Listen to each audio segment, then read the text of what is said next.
సుమన్ టీవీలో మీ business promotions కోసం ఈ కింది నెంబర్ను సంప్రదించగలరు.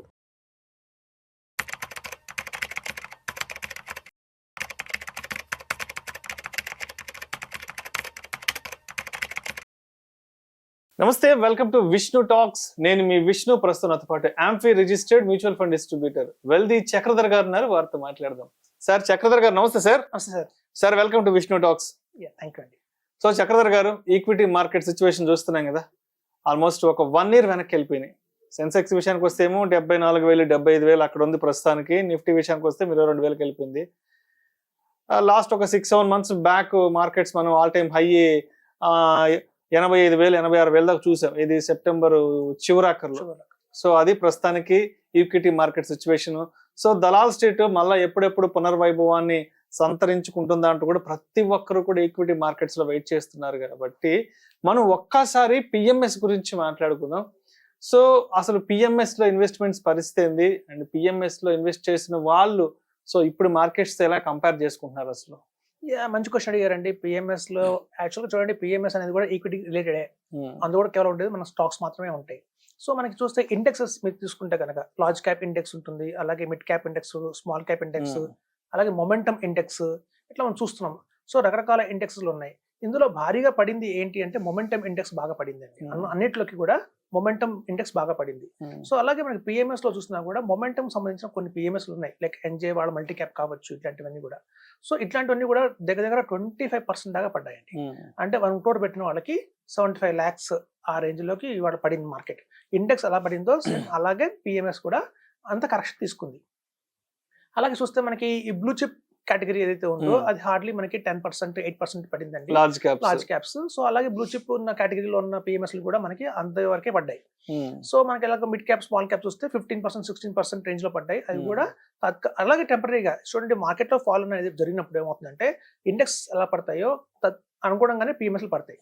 అయితే ఇక్కడ మరి పిఎంఎస్ కి మ్యూచువల్ ఫండ్స్ కి డిఫరెన్స్ ఎక్కడ వస్తుంది అంటే, ఇప్పుడు ఇందులో క్వాలిటీ స్టాక్స్ ఉంటాయి. కేవలం ఉండే ఓన్లీ హార్డ్లీ 20-30 స్టాక్స్ క్వాలిటీ ఉంటాయి. మార్కెట్ పెరిగినప్పుడు ఎప్పుడైతే మార్కెట్ లో ఒకసారి కరెక్షన్ వస్తుంది, ఎప్పుడైతే కరెక్షన్ వచ్చినప్పుడు ఒక 6 months 1 year తర్వాత మళ్ళీ బుల్ రన్ అనేది స్టార్ట్ అవుతుంది.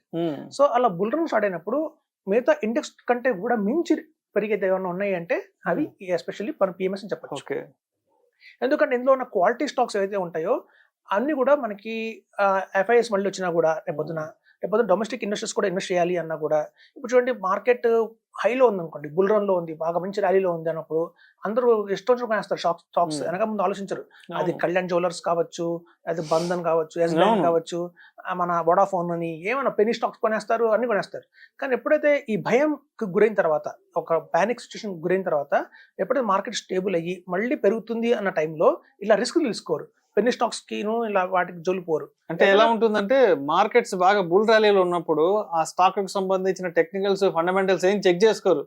జస్ట్ కర్వ్స్ ఫాలో అవుతారు, అంతే, గ్రాఫ్ చూసుకుంటారు. కానీ ఇప్పుడు ఏంటంటే ఫండమెంటల్స్ చాలా ఇంపార్టెన్స్ ఇస్తారు. ఫండమెంటల్స్ ఎలా అంటే, ఆ గత 3 సంవత్సరాలుగా ఆ స్టాక్స్ ఎలా ఉన్నాయి, రిటర్న్స్ ఇచ్చాయా లేదా, డివిడెండ్స్ ఇచ్చాయా లేదా. సో హై డివిడెండ్ ఇచ్చే స్టాక్స్ తీసుకుంటారు. అలాగే మీకు నెక్స్ట్ 3 years కి వాళ్ళ దగ్గర బుక్ సైజ్ ఉందా లేదా. యాక్చువల్లీ ఇప్పుడు ఎల్ఎన్టీ ఉంది, ఎల్ఎన్టీకి మెట్రో కట్టాలంటే ఎల్ఎన్టీ ఇండియాలో, అది అక్కడ కట్టాలి వాళ్ళే. సో వాళ్ళకి దగ్గర 7-8 సంవత్సరాలు సరిపడే బుక్ ఉంది ఆల్రెడీ. అలాగే మనకి కార్స్ కానివ్వండి, మారుతి వాళ్ళకి కానివ్వండి, అలా మీకు బ్లూ స్టార్ ఎయిర్, మళ్ళీ మీకు ఏదైతే ప్రతి ఒక్క సెక్టర్ లో కూడా టాప్ ప్రైమ్ కంపెనీస్ ఏవైతే ఉంటారో, లీడర్స్ ఉంటారో, లీడర్స్ లో ఎక్కువ మంది ఇన్వెస్ట్ చేస్తారు.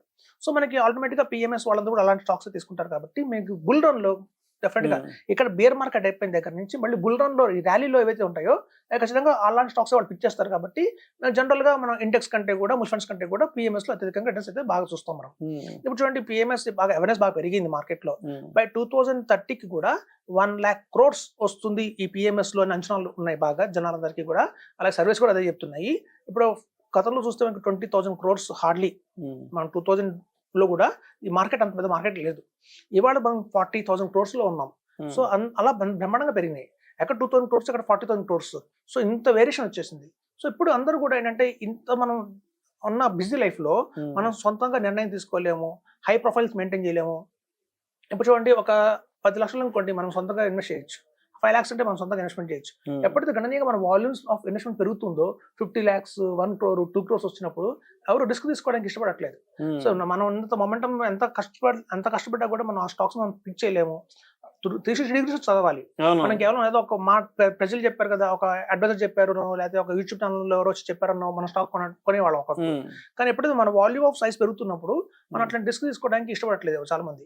సో గణనీయంగా అందరూ కూడా షిఫ్ట్ అవుతున్నారు. ఎక్స్పర్ట్స్ తీసుకుందాం, రికమెండేషన్ తీసుకుందాం అని మనకి పిఎంఎస్ లో కూడా ఎక్కువ మంది ఇన్వెస్ట్ చేస్తున్నారు. ఇప్పుడు దగ్గర 96 కంపెనీస్ మనకి ఆఫర్ చేస్తున్నాయి. ఇంకా రాబోయే రోజుల్లో ఇంకో 30 కంపెనీస్ కూడా యాడ్ అవుతున్నాయి. సో కాబట్టి ప్రతి ఒక్కరు కూడా పిఎంఎస్ అంటున్నారు. అందులో కూడా వేరియేషన్స్ ఉన్నాయండి. Small cap PMS, mid cap PMS, value PMS, contra మీద పిఎంఎస్, అలాగే core and satellite PMS.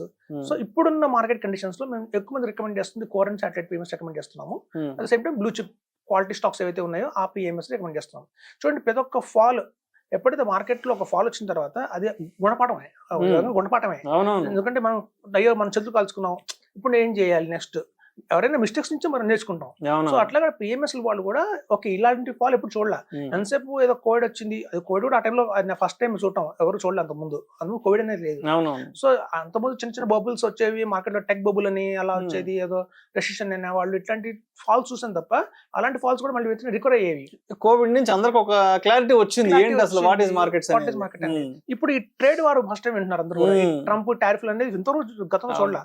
So ఇట్లాంటి టైంలో కూడా మార్కెట్ పడింది కాబట్టి ఇప్పుడు గణనీయంగా ఇందులో ఎన్నో మార్పులు తీసుకురావాలా అని చెప్పి చాలా మటుకు కొత్త పిఎంఎస్లు వస్తున్నాయండి.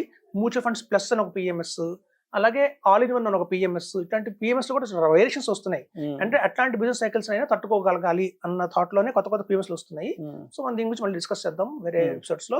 సో ఇదండి ఓవరాల్ గా పిఎంఎస్ చాలా బాగుంది. ఏవైతే ఇండెక్స్ పరంగానే ఇండెక్స్ ఎలా పడిందో ఇవి అంతే పడ్డాయి తప్ప భారీగా పడలా. అందుకు జనాలు బాగా అపోహ ఉండేది, పిఎంఎస్ అంటే హై రిస్క్ ఉంటుంది, మనం పెట్టిన 50 lakhs జీరో అయిపోతుంది, హై టికెట్ ఉంటుంది, రిస్క్ కూడా అంతే ఉంటుంది అనుకున్నారు. కానీ ఇప్పుడు ఆల్రెడీ చూసిన వాళ్ళందరూ కూడా ఓకే ఇండెక్స్ తో పాటే పడింది కాబట్టి, సమానంగా పడింది కాబట్టి అది పానిక్ అవ్వట్లేదు. లేకపోతే పెరిగినప్పుడు అన్నిటికంటే ఇది ఫాస్ట్ గా పెరుగుతుందన్న అవగాహన వాళ్ళలో ఉంది కాబట్టి బాగుందండి. పిఎంఎస్ ఇస్ గుడ్ ఇన్వెస్ట్మెంట్ ఇప్పుడు కూడా చెప్తున్నారు. Right sir. Thank you so much Chakradhar గారు. థ్యాంక్స్.